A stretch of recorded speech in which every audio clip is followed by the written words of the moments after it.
Welcome back नाजरीन, चलते हैं हम अपने प्रोग्राम की जानिब। तो जी रेहाना साहिबा, हमारी बात हो रही थी ब्रेक पे जाने से पहले हरिपुर हज़ारा के हवाले से आप कुछ डिस्कस कर रही थी।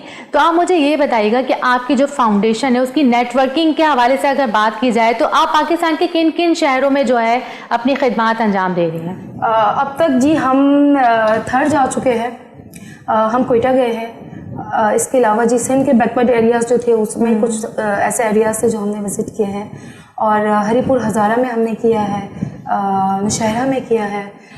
इन जगहों पर जी मैंने जाकर काम किया है। और इसके अलावा भी ये है कि पेशावर के डिफरेंट जो छोटे एरियाज़ थे उसमें भी हम गए थे। वहाँ पे भी हमने जो डिस्ट्रीब्यूशन हम कर सकते थे, जो लोगों ने हमने डिमांड की थी, तो हमने जाकर उन स्कूल्स में डिस्ट्रीब्यूट किया था। अच्छा, आप जब इस तरह से आप सर्वे करती हैं अपनी टीम के विद टीम ना, तो उसके बाद आप फॉलो अप रखती हैं कि वहाँ पर कोई इम्प्रूवमेंट नज़र आ रही है हमारी वर्किंग के बाद या नहीं, या मतलब वैसे ही है जैसा पहले सिस्टम था? इस तरह से कभी आपका इत्तेफाक हुआ कि आपने वहाँ पे इम्प्रूवमेंट के हवाले से सर्वे किया हो?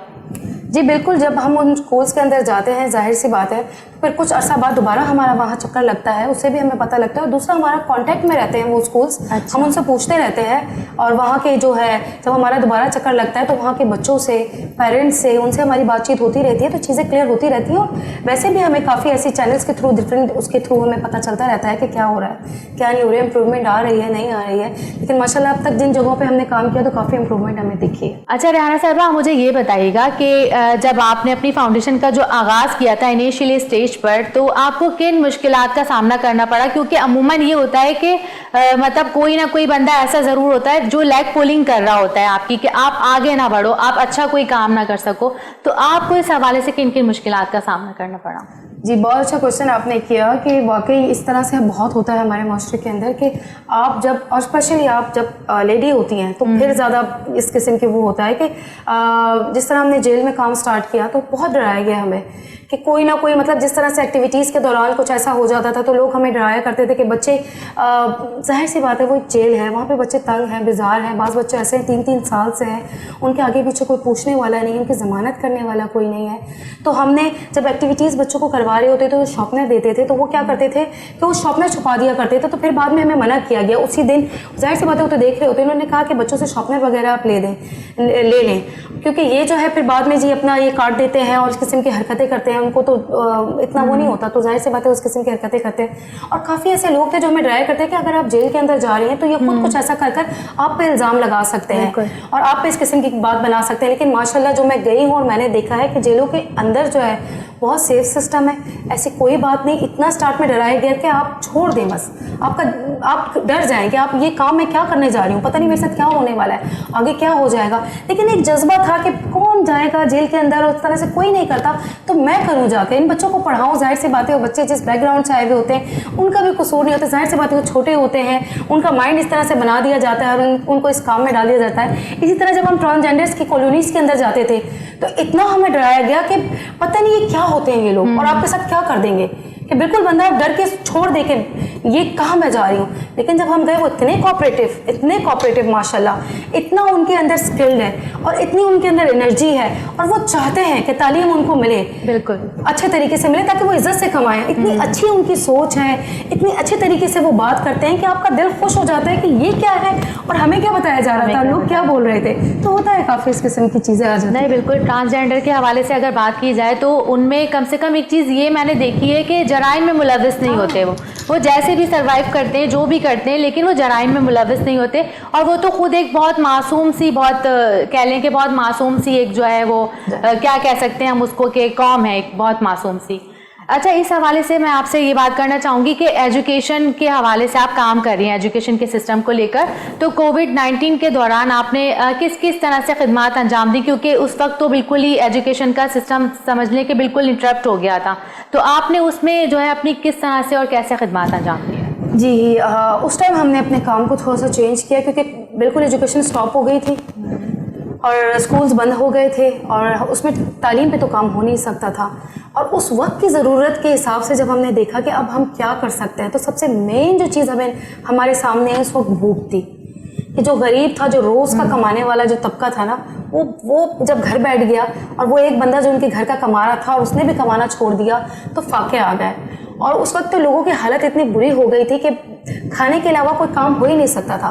तो हमने फ्री जो था, ये एक चीज़ तो हमने गरीबों के लिए की, एक हमने वैसे ही नॉर्मल जो भी लोग हैं, चाहे वो गरीब है अमीर है, क्योंकि हर बंदा उस दौरान सफ़र कर रहा था, मार्केट्स भी बंद हो गई थी, कारोबार बंद हो गए थे, तो हमें वो कॉल करते थे और हम उन्हें फ्री डिलीवरी खाने की करते थे। और हम पूछ लिया करते थे कि कितने अफराद हैं, उसके हिसाब से 2 वक्त का खाना हम उनको पहुंचाया करते थे। एक हमने गरीबों के लिए किया था कि किसी भी कॉलोनी में जाकर पूरी कॉलोनी में जो है वो जितने घरों को हम दे सकते थे, हम खाना डिस्ट्रीब्यूट करते थे, देगे वगैरह जो भी होता था ले जाके पैक करके या वैसे ही ले जाया करते थे, और पूछ कर हर घर में हम दे दिया करते थे। लेकिन उस वक्त के हालात अगर मैं थोड़े से आपको बताऊं, जो मैंने हालात देखे, मैं कहती हूँ कि जंग के दौरान भी ऐसे हालात नहीं देखने में आए होंगे। एक लेडी से मेरी मुलाकात हुई और उन्होंने मुझे बताया, उन्होंने बाकायदा मेरा हाथ पकड़ लिया और वो रोने लगी। अच्छा। हाँ, उन्होंने मुझसे पूछा कौन सी ऑर्गेनाइजेशन से है, फिर उन्होंने मुझे बताया कि कल पूरी रात मेरे बच्चे भूखे थे, फिर पूरा दिन भूखे थे, फिर सुबह के टाइम कहती है आखिर में मैं ऐसी हो गई कि मुझे लगा मेरे बच्चे भूख से मर जाएंगे। तो मुझे कुछ समझ में नहीं आया और मैं जो घर से भागी और बाहर जब मैं निकली तो वो एक रेंजर्स का बंदा खड़ा हुआ था, सिर्फ सुबह का टाइम था। कहती मैं उसके पाँव में बैठ गई और मैंने उसके पाँव पकड़ के मैंने कहा कि सिर्फ मुझे 100 रुपये दे दो ताकि मैं डबल रोटी और एक दूध का डब्बा ले लूँ, तो इतना खा लेंगे मेरे बच्चे जी लें। तो ये हालत थी उसकी सुबह तक। वो जब मैंने देखा, मैंने कहा एक वक्त के खाने से कुछ नहीं हो सकता, इनको राशन की ज़रूरत है। उस वक्त तो जितना मुझसे हुआ, पैसे वगैरह जो मेरे पास थे मैंने उनको दिए, लेकिन उसके बाद फिर मैंने राशन पे काम शुरू किया। जिन इलाकों में मैं गई थी और जिन लोगों को मैंने देखा था कि ज़्यादा नीड है, उनको मैंने अपने उससे जितना भी मैं कर सकी 2-2 महीने का राशन ले जाकर प्रॉपर उनको मैंने दिया।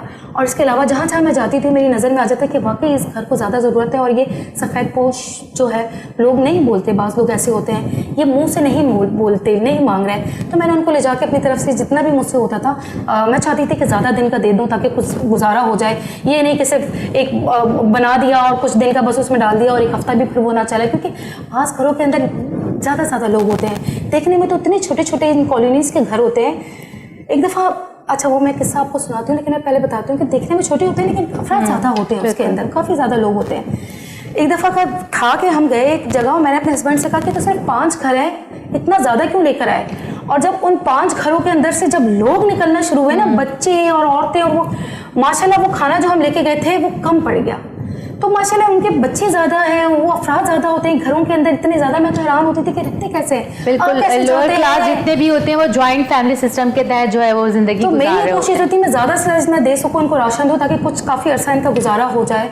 और मैं जाके जब खुद देख लिया करती थी तो मुझे ये नहीं कि किसी कोई बोलता था या कुछ करता था, मैं अंदर जाती थी, वो औरतें मुझे दिखाती थी सारा, मैं अंदर जाके देख लिया करती थी कितने लोग हैं, क्या है और इनको वाकई नीड है कि नहीं है। फिर उसके बाद हम अपनी तरीके से जितना भी होता था अरेंज करके हम उनको जाकर दिया करते थे। और यकीन करें वो खुशी का ऐसा आलम होता था जैसे उनको दुनिया की सबसे बड़ी खुशी मिल गई है। उनके बच्चे खाएंगे, उनके बच्चों का पेट भर जाएगा, वो बच्चे वो राशन उनके लिए ऐसा होता था कि मुझे उनकी खुशी देखकर मुझे ऐसा लगता था कि पता नहीं क्या दुनिया की बड़ी नेकी किसी ने कर ली है, क्या हो गया है। तो उस वक्त हमने जो है ये काम हमने काफ़ी किया था।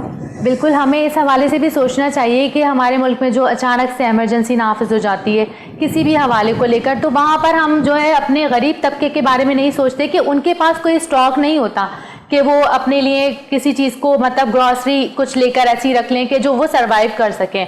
अगर एक हफ्ते भी ये सूरत हाल रहती है तो वो सरवाइव कर सकें, क्योंकि हम लोग जो है अमूमन इस चीज़ के बारे में हम लोग नहीं सोचते। तो ये बहुत अच्छा जज्बा है।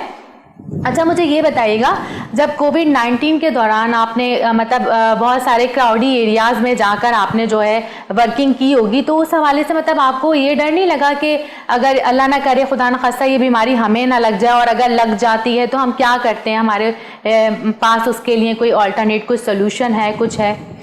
इसके लिए मैं आपको यही कहूँगी कि जब हमारे जो फौजी जवान हैं जब ये बॉर्डर पर खड़े होते हैं, इनको तो पता होता है कि किसी टाइम भी ये मर सकते हैं, लेकिन वो पाकिस्तान की हिफाजत करना तो नहीं छोड़ते। मुझे डराया गया काफ़ी लोगों ने, जाहिर सी बात है, मेरी भी माँ है और माँ को जब पता हो कि बच्ची जा रही है तो खौफ तो आता है। बिल्कुल। और भी काफ़ी ऐसे जो पास के आपके लोग होते हैं, रिश्तेदार होते हैं, जानने वाले होते हैं, और वैसे भी काफ़ी लोग ऐसे होते हैं कि जो आपको बोलते हैं कि जी आप इस तरह के इलाकों में जा रही हैं। और वो इलाके ऐसे हैं ना, अगर मैं आपको बताऊं कि अगर हम जाते थे ना, उनके लिए वो खाना ऐसा होता था कि वो बच्चे आके हमें लपेट लेते थे, जितना भी आप उनको उनके लिए कोविड तो कुछ चीज़ था ही नहीं, उनको तो पता ही नहीं था कि कोविड होता भी क्या है। और वो जिस तरह के माहौल में रहते थे वो तो माशाल्लाह उनका स्टैमिना इतना स्ट्रॉन्ग हो गया होता है कि उनको मुझे नहीं वो होता था कि इनको कोविड कुछ कर भी सकता है, क्योंकि जाहिर सी बात है इतने जरासीम में वो तो वैसे ही बेचारे रहते हैं और जिस तरीके से वो करते हैं वो तो स्ट्रॉन्ग हो गए होते हैं बच्चे।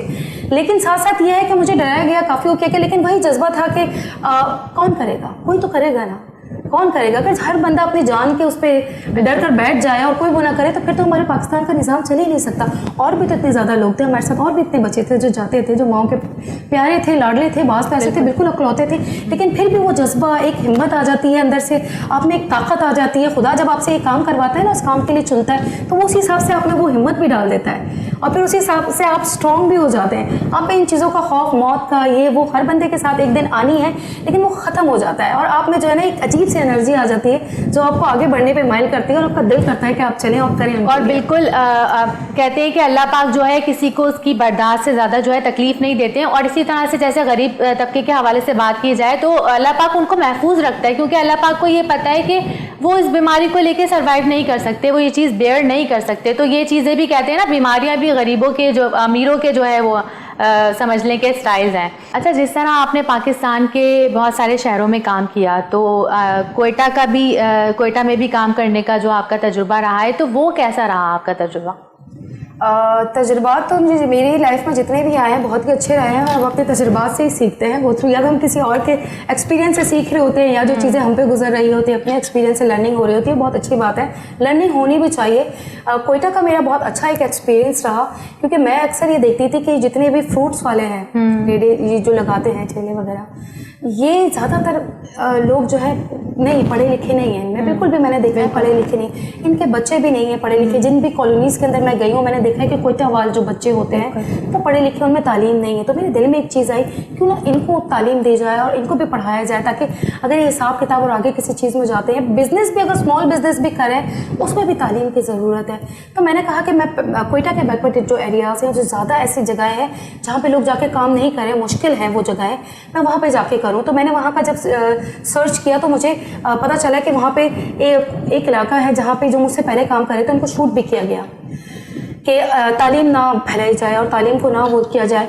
तो उस इलाके को मैंने चुना। मैंने कहा मैं वहाँ पर जाके काम करती हूँ और मैं देखती हूँ कि वहाँ पे क्या है तालीम का मैार। जब मैं गई मैंने प्रॉपर एक विजिट किया तो मुझे बताया भी गया कि इस तरह के हालात हैं जी, जो आपसे पहले थे साहब उनके साथ ये हुआ। मैंने कहा ठीक है, कितने मारेंगे। मैंने कहा जाहिर सी बात है कोई ना कोई तो आता ही रहेगा कि तालीम और ये दुनिया का सिलसिला तो चल ही इस तरह से रहा है। अगर मौत के खौफ से हर बंदा बैठ जाए तो हर काम स्टॉप हो जाए। तो मैंने कहा कि नहीं, मैं करूँगी, मेरी ख्वाहिश है कि मैं इनको तालीम दूँ, क्योंकि इनके दिमाग में भी ये चीज़ है कि अगर तालीम इनको दे दी जाती है इसका मतलब ये कि इनको बागी किया जा रहा है, उनको खड़ा किया जा रहा है उनके रस्म और रिवाज के आगे, और उनको अपने अगर अच्छे और बुरे की तमीज़ आ जाएगी तो वो अपने हुकूक मांगने लगेंगे। और स्पेशली लड़कियों की एक सर्टेन एज के बाद जो है वो बोलते हैं कि बस 5 क्लास तक अगर पढ़ लिया ये भी बहुत है, और वो भी बहुत कम बच्चियाँ पढ़ रही हैं 5 क्लास तक। और उसके बाद तो उनके अंदर ये चीज़ है ही नहीं कि जी बच्ची अगर बलोगत में आ जाती है उसके बाद वो निकले घर से बाहर और जाए। और तालीम इतनी छोटी कम उम्री में उनकी शादियां कर दी जाती हैं। अगर देखा जाए तो बच्ची की एज इतनी कम होती है और इस तरह से उनकी शादियां कर दी जाती हैं ताकि, और बस फिर वही एक काम है कि जी बच्चे पैदा करना है और सारा दिन घर के अंदर बैठना है, ना उनके पास कोई जरिया कमाई है। अब घर का एक बंदा कमाने वाला होता है तो फिर जाहिर सी बात है फिर मसले मसाइल होते हैं इस तरह के, ना उनके पास कोई हुनर है ना कुछ। तो मैंने कहा स्किल बेस्ड एजुकेशन वहाँ पे दी जाए ताकि अगर हुनर भी सीख लेती हैं बच्चियाँ तो एटलीस्ट आगे कुछ कमा सकेंगी, अपने बच्चों के लिए कुछ कर सकेंगी। और तालीम अगर उनको मिल जाती है और थोड़ा सा और अगर आगे वो पढ़ लेती हैं तो ये होता है कि वो अपने बच्चों में फिर ये चीज़ ट्रांसफ़र कर सकती हैं, तो उनके बच्चों के लिए फिर आसानी हो जाती है। क्योंकि ये तो एक सिलसिला है और माँ को तो पहली टीचर कहा जाता है और घर को एक पहला स्कूल कहा जाता है, वहीं से तरबियत का आगाज़ होता है। सिर्फ तालीम तो तालीम नहीं है ना, उसमें तरबियत भी है, और तरबियत में सबसे बड़ा हाथ माँ का होता है कि वो बच्चे की जो तरबियत होती है उसमें रोल जो अहम प्ले कर रही होती है। तो मेरी ये कोशिश होती है कि माँ अगर पढ़ जाए ना, पढ़ ली, अगर माँ ने पढ़ लिया और आगे जी वो जनरेशन सुधर जाती है। वो एक बच्चे पे नहीं होता कि एज ए इंडिविजुअल हम देख रहे होते हैं कि एक इंडिविजुअल पढ़ लिया, वो पूरी कितनी जनरेशन आगे चलाने वाला होता है, फिर उसकी जनरेशन आगे कितनी और मजीद जनरेशन चला रही होती है। तो अगर एक बच्चा भी पढ़ जाता है तो यानी कि हमने कितनी नस्लें सुधार दी, कितनी जनरेशन जो है वो सुधर गई और तालीम कहाँ से कहाँ तक पहुँच गई। तो वो सारा एक माँ पे बेस कर रहा होता है, उस माँ पे वो चल रहा होता है, तो मेरी कोशिश होती है कि औरत भी पढ़ जाए, ताकि ये है कि आगे वो अपने बच्चों को पढ़ा सके, फिर उनके बच्चे जो हैं वो अपनी नस्लों को सुधार सकें। तो ये माइंडसेट मैं लेके गई थी। तो माशाल्लाह ये है कि अब काम हो रहा है वहाँ पे। बच्चियाँ मैंने देखा, मेरा बहुत दिल खुश हुआ कि इतना शौक़ है वहाँ की बच्चियों में, इतना शौक़ है कि यकीन करें उस वक्त मुझे फील हुआ कि यहाँ के बच्चे को अगर हम देखें और उनको हम भेजें इस तरह से, तो वो नहीं जाता। सुबह स्कूल जाते हुए बच्चे कितने बहाने कर रहे होते हैं और उनका दिल नहीं कर रहा होता। और आजकल मोबाइल्स ने जो सिस्टम हमारे बच्चों में जो स्टार्ट हुआ है, मोबाइल्स फ़ोन्स की वजह से जो बच्चों में जो आ गया है, वहाँ के बच्चों में इतनी एनर्जी माशाल्लाह और इतना शौक़ और इतना क्रेज़ है उनको कि हम पढ़ें, और वो इतना खुश होते हैं कि हम स्कूल जा रहे हैं। उनके लिए एक बहुत बड़ी चीज़ है, ये बहुत बड़ी नेमत है कि हम जा रहे हैं, क्योंकि घर की तरफ से जब परमिशन नहीं मिलती और हम घर जाते हैं, उन घर वालों से काउंसलिंग करते हैं और उनका माइंड सेट करते हैं उस बारे में, तो माशाल्लाह फिर वो भेजना शुरू कर देते हैं। बिल्कुल बिल्कुल नाज़रीन, तालीम से जो है शऊर आता है। और रेहाना साहिबा, हमारी इसी गुफ्तगू को हम कंटिन्यू करते हैं। एक ब्रेक का टाइम हुआ है, तो नाज़रीन चलते हैं हम एक छोटे से ब्रेक की तरफ।